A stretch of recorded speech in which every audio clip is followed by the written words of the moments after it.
Bonjour, je m'appelle Benjamin Guignot et je suis auteur-réalisateur réunionnais.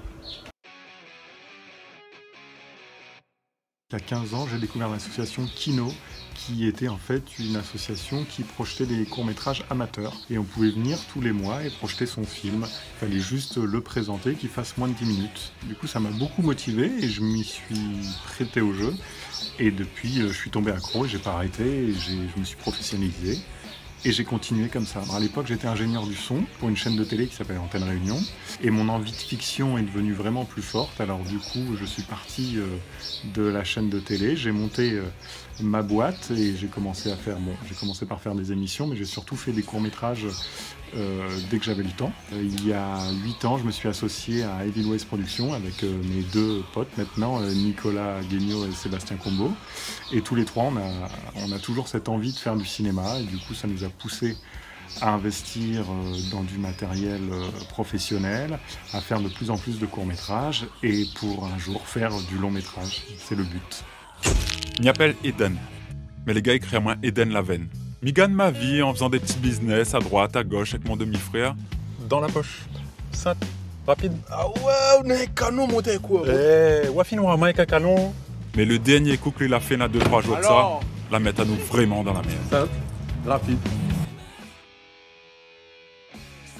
Il y a longtemps, en fait, c'est un scénario que j'avais écrit il y a peut-être 10 ans de ça, que j'avais mis de côté parce qu'à l'époque, je trouvais pas les moyens pour le faire. Et puis je l'ai laissé dans un coin, je l'ai oublié. On s'est retrouvés avec notre équipe, notre bande de potes, et puis on était sur une période assez creuse de tournage. Et j'ai ressorti du coup ce scénario, du coup que j'ai remis au prog, que j'ai réadapté parce que 10 ans s'étaient écoulés. On est tous partis dans l'aventure. On l'a tourné en 4 jours, étalé sur 2 semaines. Ensuite, il y a eu 1 ou 2 mois de post-production et puis ensuite, il a commencé à vivre sa vie en festival. Donc voilà, ça fait plus d'1 an et demi qu'il tourne en festival. Il a principalement été vu dans la zone, c'est ce qui était important pour moi parce que c'est un court-métrage tourné en langue créole réunionnais. Donc mon souhait, c'est qu'il soit vu un maximum à La Réunion et puis dans la zone. Et donc il a fait 2 festivals à La Réunion, il en a fait les RFC à Madagascar, il a fait des festivals aussi en Guadeloupe et Martinique, et un peu en métropole. Donc voilà, je suis très content qu'il ait pu être sélectionné dans une 12aine de festivals. Maintenant, ce qui est chouette, c'est qu'il peut vivre sur les plateformes grâce à WeFilm. Et voilà, donc il peut être vu encore plus par un maximum de gens. C'est décancré là, la paix de semaine dans des bars et restaurants chinois. CBO, c'est le genre de boug avec qui il faut jamais faire de business avec. Donne la mallette. Il vient que tu fais le rond. 3 jours. La porte est ouverte.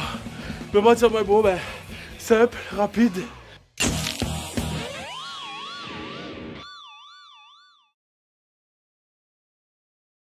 Alors le casting de Simple Rapide, oui, j'en suis très content. Je suis aussi très content d'avoir pu le tourner en créole réunionnais. Simple Rapide, c'est un film de gangster qui reprend tous les codes des films de gangsters, bon, tourné avec dérision bien sûr.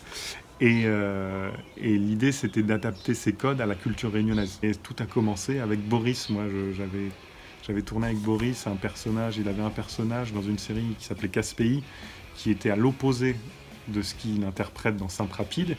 Et du coup, très rapidement, une fois qu'on avait finalisé le scénario, je suis allé le voir et je lui ai dit « Est-ce que ça te plairait qu'on sorte un peu des rôles dont on te connaît ?» Et il a dit oui tout de suite. Donc ça a été super. Et puis après, le reste du casting, on a envoyé le scénario et pour la plupart, ils ont été séduits assez rapidement.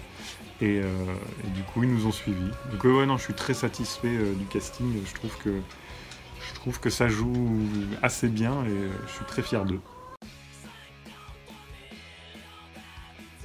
Eh bien, Welcome on Board, la saison 1 a été diffusée l'année dernière, donc 2019.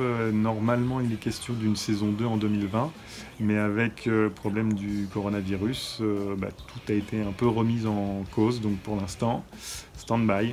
On écrit et puis on verra si ça verra le jour. En tout cas, on croise les doigts et on espère fort qu'on pourra produire une saison 2. Alors oui, il y a des projets en cours, hein. Moi, depuis plusieurs années, j'ai développé un scénario de long métrage de fiction qui se passerait à Madagascar. Et depuis quelques mois, j'ai des producteurs qui m'accompagnent sur ce projet, donc je suis super content. Il y a la région Réunion aussi qui nous soutient, puisqu'on a eu l'aide à l'écriture et l'aide au développement pour ce projet. Donc du coup, ça veut dire que ça avance. C'est compliqué les longs métrages parce que ça demande beaucoup de financement, mais on y croit et on espère pouvoir le faire d'ici les mois à venir. Donc voilà, à plus court terme, j'ai un court métrage en préparation qui devrait se tourner d'ici fin d'année à Madagascar. Alors ça va dépendre de comment l'évolution des conditions sanitaires se passe à Madagascar, et s'ils nous le permettent, on ira tourner en fin d'année là-bas. Et ce court métrage en fait servirait à faire avancer notre long métrage, puisque l'idée c'est de reprendre les personnages de mon long en les adaptant à un court métrage et puis voir comment tout ça évolue. Donc voilà, merci beaucoup A-Film et merci de faire vivre le cinéma réunionnais.